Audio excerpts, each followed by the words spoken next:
Well, we're looking at another Greek lesson today. They're in the third declension on page 43.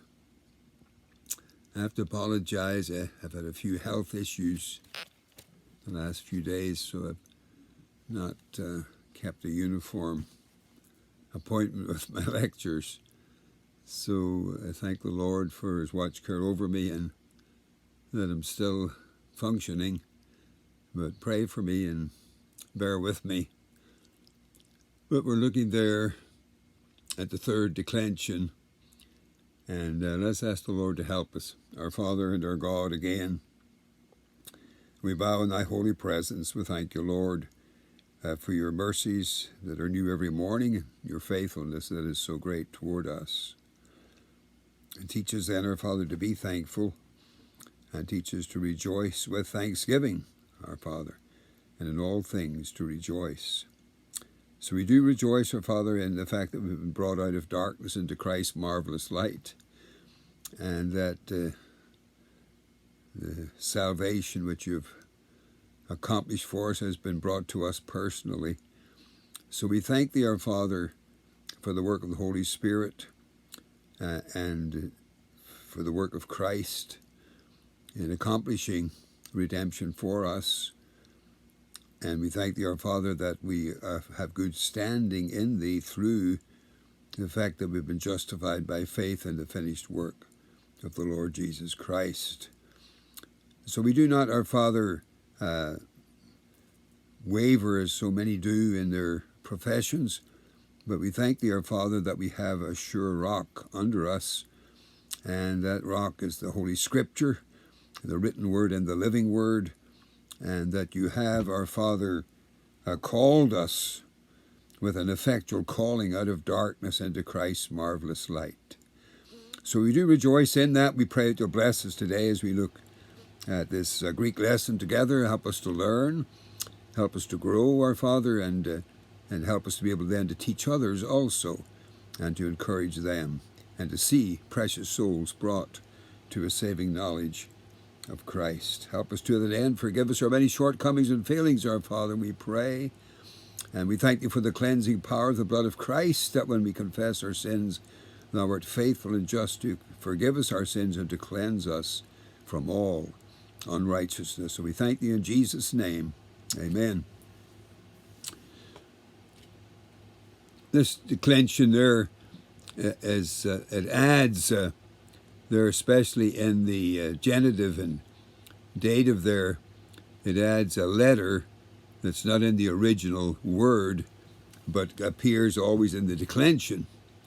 Looking at hagios, which is the word for holy, and hagioi, the saints, and haima, which is the blood, and you'll see that goes to haimatos there in the genitive, and then ion, or ionis, age, and that occurs quite a few times in the New Testament, ioning, and it's what comes together there, tus aeonis, ton aeonon, forever and ever, and it means eternally. And it's also an interesting word in light of the fact that the word secular is used as so often today, and we talk about secular humanism, and I see there where Pat Buchanan and others, Billy Graham's son Franklin Graham, talks about a godless secularism. Well, if they knew their Latin Vulgate, they wouldn't say that, because secularism isn't godless. And I'm trying to write on that as I close out my historical series, because this word ionis in the Latin Vulgate is translated by the word saecula, S-A-E-C-U-L-I, from which we get our English word secular. And it's used there where it says that Satan is the god of this age, of the Aeonian. Satan is the god of the secular. So the seculars all have a god, only the god they have is Satan. But it needs to be pointed out by believers that that's the case, because They like to think that they're atheists or that there is no God. No, but no, they serve a God, the God of this age, the God of the secular. But that's just in passing. There are Archon then and Archontus, a ruler, and Gramma and Grammatos, a letter, there from which we get our English word grammar, and then Elpis and Elpidis, Elpidos. So you get the delta coming in there at that point in the genitive. And then Thelema, which is to will, Themelatos. And then you get Nux, which is night, but then you get Nuktos. So you get the kappa coming in there. And onomatos, which is name. And then pneuma, pneumatos, which is the Spirit, the Holy Spirit. And then you get rhema, rhematos, word. And then sarx. And then you get sarkos, flesh. And soma, somatos, to a body, or a body. So the declensions of elpis, elpidos, a hope, and nux, nuktos, night, and archon, archontos, ruler, are as follows. And so you'll see elpis, elpidos, elpida, elpida, elpi, and then it goes back to the original and the vocative. And then the plural there is elpidis, elpidon, elpisi, and elpidas. So you have to learn that the word expands then. It doesn't just follow through on the elpis, but that the delta comes in there each time in the genitive, the dative, and the accusative. And you'll see it just comes in there in the accusative genitive. In the it doesn't come in the dative plural there, where this does come in on the dative singular. Then you have nux and nuktos, which is night, nux. And then the genitive is nuktos, nukti for the dative, nukta, and then back to the vocative, the same as the nominative, nux. And then the plural is the nominative vocative is nuktis, and then nukton, nuxi. You drop the kappa there in the dative, and then nuktos for the accusative.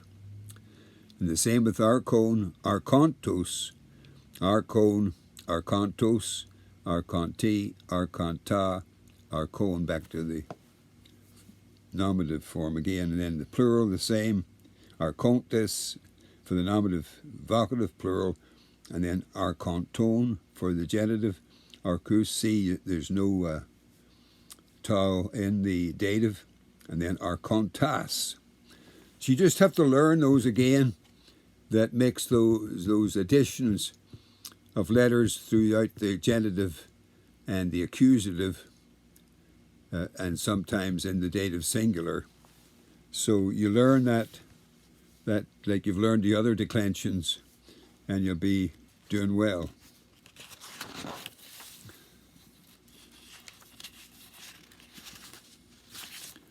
So there the case endings are added to the stem. The stem can be discovered not from the nominative as it is possible in the first and second declensions, but only by dropping off the os of the genitive singular. Thus the genitive singular must be known before any third declension noun can be declined.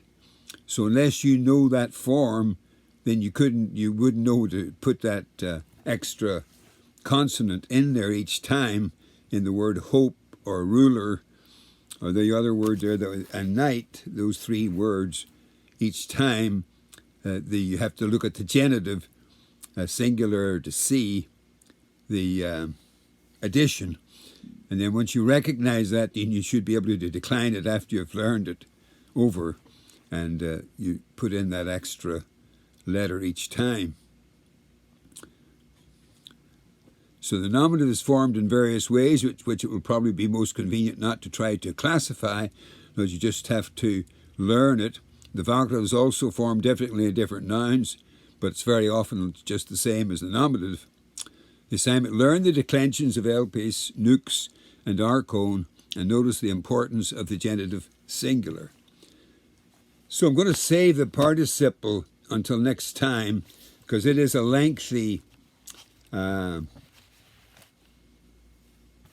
subject to deal with, and a very important one. And I think if we've got a good handle on it here, and I got a lot of help, I have to say, from one of my professors on this. The charts there on page 49, those are from the man that I sat under in graduate school, and his work done there with the different forms of action in the participle. And the participle is a very important part, because like the verb, the participles are common in the Greek, and then how to translate them is one of the difficulties of the Greek language, because many times you have to put in words that are not there in the original in order to translate them into English. So you have to add extra English words usually to translate the participle. But I don't want to get off on that. I want to save that then to next time, because that's going to bring us up close to the end of the grammar, I think, shortly after that. So I want us to just start that and have that as one lesson in the future. So it's a short lesson today. But anyway, you can be working on that and memorizing those nouns once again. But I trust that everything is going all right, and that you keep advancing as we go, and we will get to the end, Deo volente, to use the Latin rather than the Greek. We'll get to the end with the Lord's help. So until the next time, may the Lord bless you, is our prayer.